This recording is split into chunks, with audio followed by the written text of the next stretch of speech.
Part 3. The Redemption of the Brothers. Years had passed since the disaster with the enchanted god. The brothers' once grand home, once buried in a sea of gold coins that had overflowed from their greed, now lay in ruins. The treasure had long since turned to dirt and dust, leaving their home half buried beneath the weight of their past mistakes. They lived humbly now, in a small wooden cabin they built on the outskirts of the village, surrounded by fields that stretched to the foot of distant mountains. Each day, the brothers toiled under the sun, repairing not just their own lives but also the village they had nearly destroyed. Their hands, calloused from years of hard labor, worked tirelessly to clear the dirt and debris that once had been piles of treasure. The once coveted wealth was now nothing more than a distant memory. One stormy evening, as the sky darkened and the wind howled through the trees, a familiar knock echoed at their door. The old traveler appeared, his cloak drenched from the pouring rain, and his eyes gleaming with wisdom. He stepped into the dimly lit room, where the fire flickered weakly against the cold.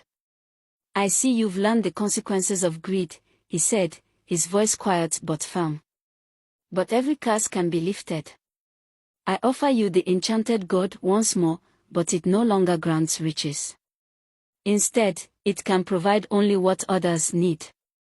Only through generosity will you find your redemption."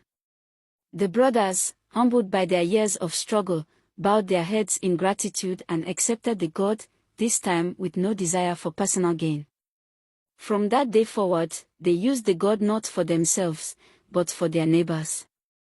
Each morning, as the sun crept over the mountains, the brothers would shake the god to provide for the village, food for the hungry, tools for repairs, medicine for the sick. The god no longer overflowed, but it gave just enough, and the brothers no longer sought more. At first, the villagers were wary, still remembering the chaos that had befallen them. But over time, seeing the brothers' dedication, their trust was slowly restored. The village, once buried under a flood of gold, now thrived again, built on the foundations of hard work and generosity.